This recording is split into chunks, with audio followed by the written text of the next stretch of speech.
बिस्मिल्लाहिर्रहमानिर्रहीम। अस्सलामुअलैकुम dear students, आज हम करने जा रहे हैं 10th की फ़िज़िक्स का चैप्टर नंबर 14 और करेंगे इसके numerical problems.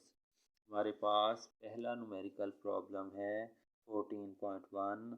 A current of 3 milli ampere is flowing through a wire for 1 minute. What is the charge flowing through the wire. हमने उस तार में से चार्जर्स जितने फ़्लो कर रहे हैं वो फाइंड आउट करने हैं कि चार्जर्स कितने फ़्लो कर रहे हैं। हमें करंट दिया गया है कि उस तार में से करंट जो है जितना बहता है वो हमें 3 मिली एम्पेयर दिया गया है। मिली जो है करंट का छोटा यूनिट है। हमने एसआई यूनिट में करंट को लिखना है तो हम मिली की जगह पे 10⁻³ लगा देंगे। उसके बाद जो है हमें टाइम गिवन है। टाइम कितना है, 1 मिनट दिया गया है। टाइम के एसआई यूनिट सेकंड होते हैं, इसलिए हम इसको सेकंड में कन्वर्ट कर देंगे तो 1 मिनट 60 सेकंड के इक्वल होता है। उसके बाद हमने फाइंड आउट क्या करना है, हमने चार्जेस निकालने हैं, यानी कि एक तार में से 1 मिनट में इतना करंट बहता है तो चार्जेस की मिकदार हमने फाइंड आउट करनी है। हम जानते हैं कि I is equal to Q over time T, यानी कि रेट ऑफ चार्ज को हम करंट कहते हैं।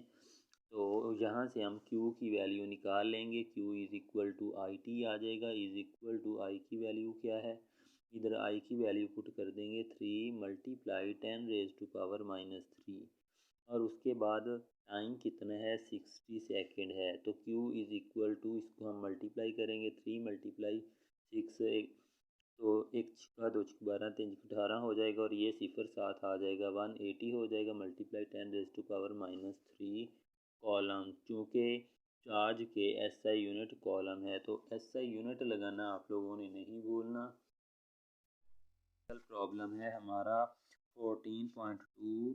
Eight 1 lakh ohm how much current flows through your body if you touch the terminals of a 12 volt battery. If your skin is wet so that your resistance is only 1000 ohm। हमें रेजिस्टेंस दी गई है। Resistance कितनी दी गई है, हमें resistance 1,00,000 दी गई है कि 1,00,000 रेजिस्टेंस है। आपने करंट निकालना है जबकि पोटेंशियल डिफरेंस 12 वोल्ट है। तो हम जानते हैं बाय ओहम लॉ के V is equal to I R होता है। आई इज़ इक्वल टू हम निकाल लेंगे, I is equal to V over R आ जाएगा। तो इधर वी की वैल्यू पुट कर देंगे। वी की वैल्यू हमारे पास 12 वोल्ट है। रेजिस्टेंस कितनी दी गई है, 1,00,000 दी गई है। तो इसको हम सिंप्लीफाई करेंगे तो आई इज़ इक्वल टू 1.2 मल्टीप्लाई 10⁻⁴ आ जाएगा और साथ में एसआई यूनिट एम्पियर आ जाएगा। उसके बाद उसने कहा कि अगर रेजिस्टेंस 1,00,000 से कम हो के अगर 1,000 हो जाए तो फिर करंट कितना होगा। तो रेजिस्टेंस अब हमारे पास 1,000 ओहम है। तो V is equal to I R, वही बाय ओहम लॉ वाला ये फार्मूला हम यूज़ करेंगे। I इज़ इक्वल टू आ जाएगा, यानी कि R इधर मल्टीप्लाई हो रहा था इधर आके डिवाइड हो जाएगा, V ओवर I बन जाएगा। V की जगह पे वैल्यू लगाएंगे। V की 12 है, 12 पोटेंशियल डिफरेंस है। रेजिस्टेंस कितनी है, 1,000 है। तो हमारे पास करंट निकल आएगा 1.2 मल्टीप्लाई 10⁻⁻² एम्पेयर, यानी कि इसमें भी ओहम का लॉ यूज़ होगा। ओहम का लॉ ये कहता है कि करंट डायरेक्टली प्रोपोर्शनल होता है पोटेंशियल डिफरेंस के। तो आई डायरेक्टली प्रोपोर्शनल होता है वी के। प्रोपोर्शनैलिटी को ख़त्म करने के लिए हम कांस्टेंट लगाते हैं आर। आर क्या चीज़ है, आर रेजिस्टेंस होती है। तो इसमें ओहम लॉ यूज़ होगा। Dear students, next numerical problem है हमारा 14.3। 10th की फ़िज़िक्स का ये न्यूमेरिकल है। तो देखते हैं क्या है। The resistance of a conductor wire is 10 mega ohm if a potential difference of 100 volts is applied across its ends, then find the value of current passing through it in हम देखते हैं हमें क्या डाटा गिवन है। Resistance दी गई है कि हमारे पास रेजिस्टेंस 10 मेगा ओहम है। मेगा किसके इक्वल होता है? 10⁻6 के इक्वल होता है। तो हमारी रेजिस्टेंस क्या हो जाएगी? 10 × 10⁻6 ओहम। उसके बाद पोटेंशियल डिफरेंस गिवन है V is equal to 100 volt. हमने करंट निकालना है मिली एम्पेयर में। तो by ohm's law V is equal to IR। I किसके इक्वल आ जाएगा? V/R के। उसके बाद हमने V की वैल्यू पुट कर देनी है 100/10 × 10⁻6। ये रेजिस्टेंस है, ये पोटेंशियल डिफरेंस है। इसके इक्वल आ जाएगा 100 को हम लिख सकते हैं 10⁻2 और ये 10 × 10⁻6 10⁻7 हो जाएगा। ये 10⁻2 ऊपर वाला आ गया, नीचे वाला ऊपर चला जाएगा तो ये माइनस में पावर हो जाएगी। मल्टीप्लाई 10⁻−7 हो गया। उसके बाद 2 - 7 करेंगे तो -5 हमें मिल जाएगा। 10⁻−5 एम्पेयर। क्योंकि अब हमने करंट को मिली एम्पेयर में लेके आना है। मिली एम्पेयर 10 मिली यानी कि 10⁻³ के इक्वल होता है। तो इधर हमने 10⁻³ करना है मिली बनाने के लिए, और बाकी क्या बच जाएगा? 10⁻²। इसलिए हमने 10⁻² को 5 को 10⁻² और 10⁻³ लिखा है। तो ये 10⁻³ मिली बन गया, ये 10⁻² हमारा आंसर आ गया। यानी कि I is equal to 10⁻² milli ampere हमारा आंसर आ जाएगा।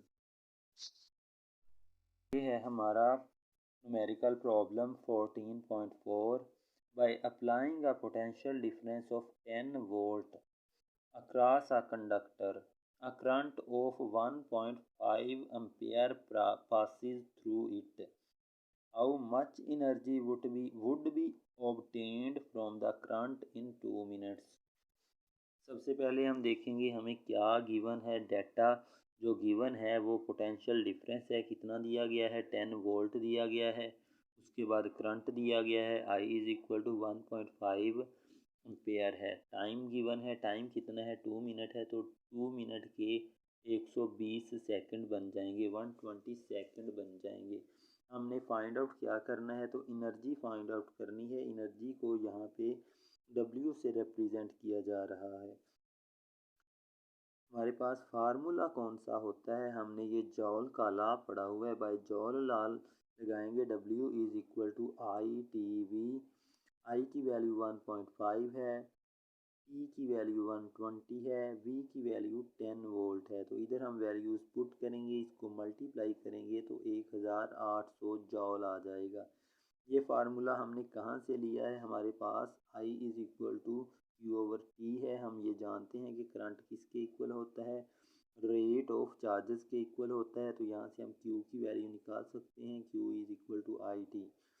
आल्सो हम जानते हैं कि पोटेंशियल डिफरेंस जो होता है वो work done per unit charge होता है। तो यहाँ से हमने W की वैल्यू निकाल लेनी है। W इधर आ जाएगा। W इज इक्वल टू किसके होगा? ये इधर डिवाइड हो रहा है, Q इधर आके मल्टीप्लाई हो जाएगा। तो W is equal to QV आ जाएगा। Q की वैल्यू हमने यहाँ से इधर पुट कर देनी है। तो ये वाला हमारा फार्मूला बन जाएगा। नेक्स्ट न्यूमेरिकल प्रॉब्लम है हमारा 14.5। ये हम स्मार्ट सिलेबस में जितने भी न्यूमेरिकल प्रॉब्लम्स हैं वो देख रहे हैं। ये इम्पोर्टेंट हैं। तो 14.5 देखते हैं। 14 पॉइंट में क्या कहा गया है? Two resistances of 2 kilo ohm and 8 kilo ohm are joined in series. If a 10 volt battery is connected across the ends of this combination, find the following quantities।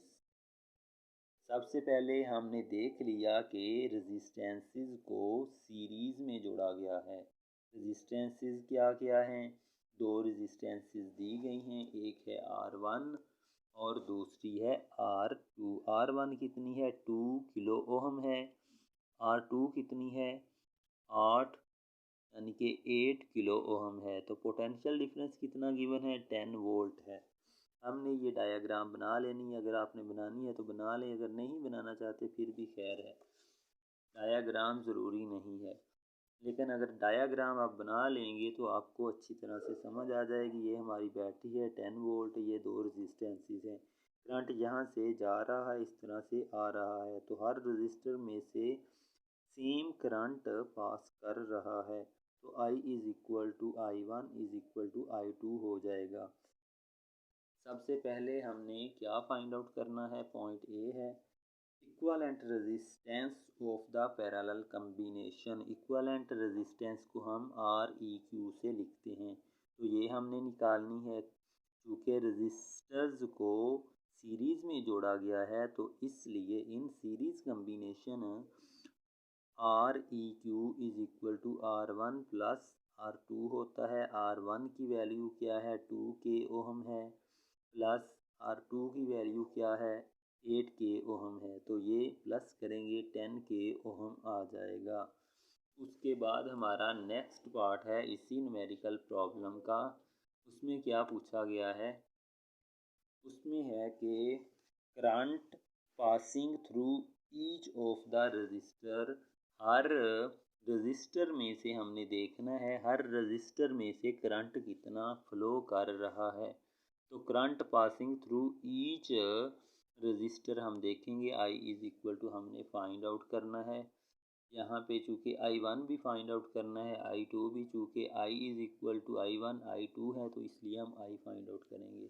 Bye ohm law V is equal to IR होता है।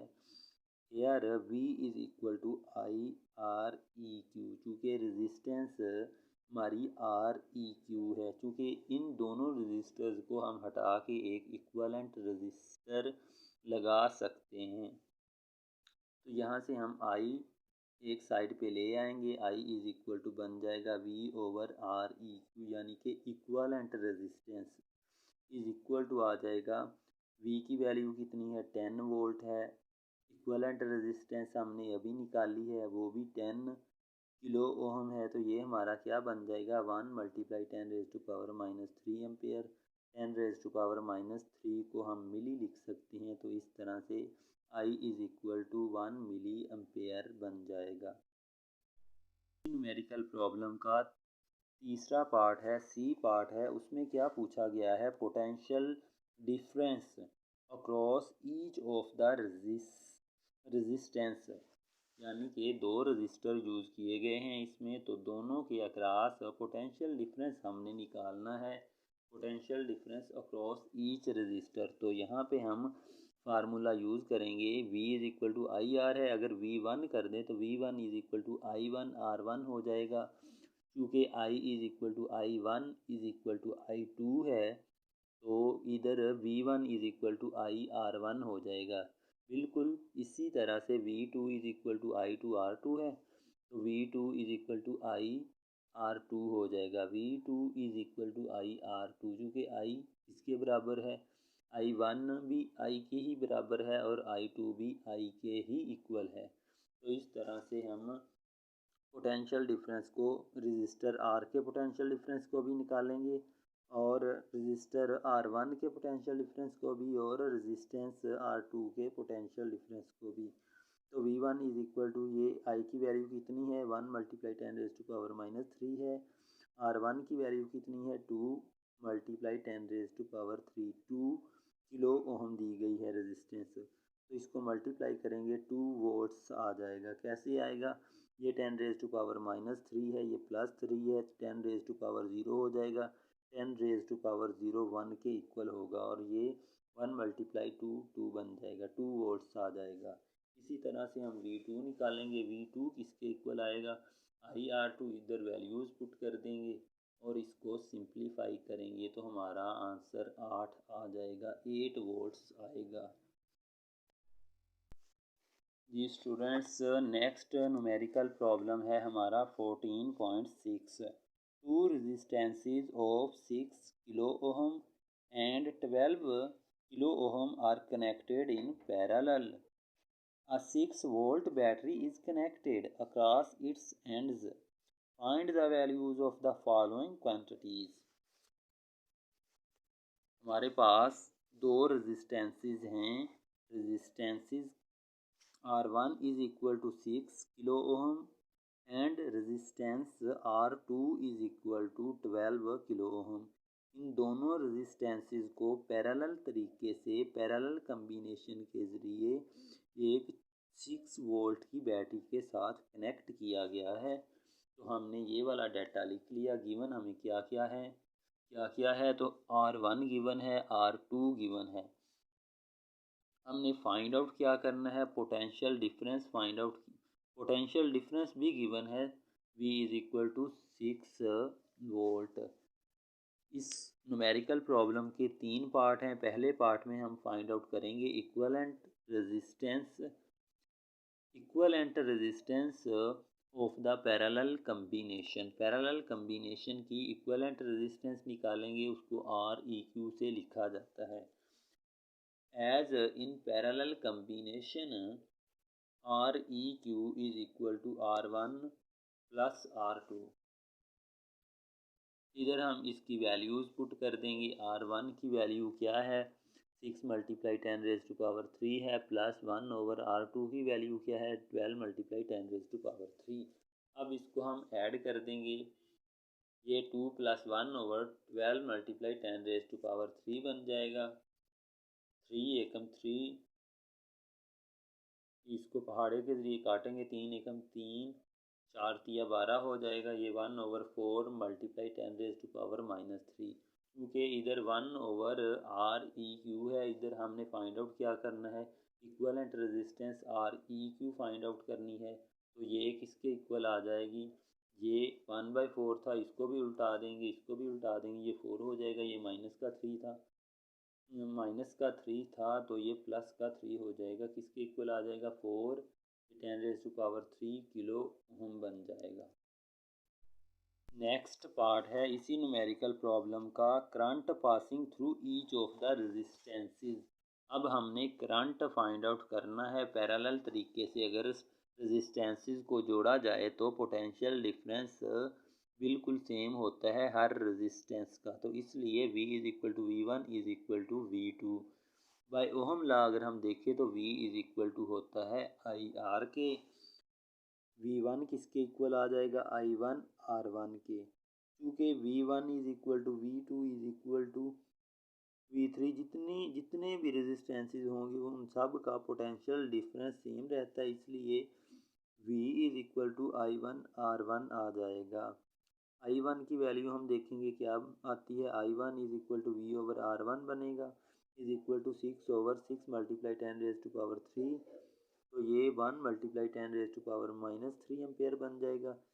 10 raise to power -3 की जगह पे हम मिली लगा देंगे, तो ये हमारा करंट जो रेजिस्टेंस R1 है उसमें से 1 मिली एम्पेयर करंट पास करेगा। बिल्कुल इसी तरह से I2 हम निकालेंगे। I2 किसके इक्वल आएगा, V ओवर R2 के। V की वैल्यू लगा देंगे 6 ओवर R2 की वैल्यू कितनी है, 12 मल्टीप्लाई 10 रेज टू पावर 3 है।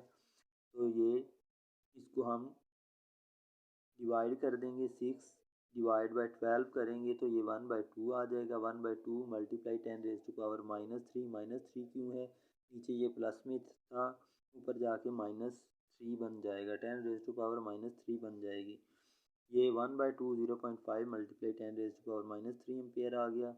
इसकी जगह पे फिर हमने मिली लिख दिया, 0.5 मिली एम्पेयर।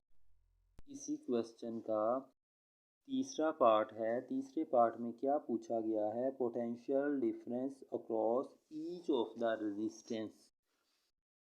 हर एक रेजिस्टेंस का पोटेंशियल डिफरेंस हमने बताना है। As in parallel combination potential difference is same across each of the resistor. यानी कि हर रेजिस्टेंस का पोटेंशियल डिफरेंस सेम होता है। कौन से कम्बिनेशन में, पैरेलल कम्बिनेशन में। अगर हम सीरीज़ कम्बिनेशन की बात करें तो उसमें करंट सेम होता है, पैरेलल कम्बिनेशन की बात करें तो इसमें पोटेंशियल डिफरेंस सेम होता है। इसलिए जितने पोटेंशियल डिफरेंस की बैटरी से कनेक्ट किया जाएगा उतना ही पोटेंशियल हर रेजिस्टेंस का होगा, यानी V1 इज इक्वल टू होगा V के, V2 भी इक्वल टू होगा V के।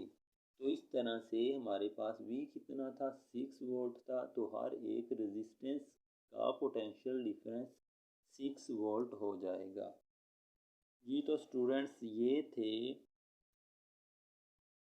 चैप्टर नंबर 14 के न्यूमेरिकल प्रॉब्लम्स, जो कि स्मार्ट सिलेबस के एन मुताबिक बनाए गए हैं।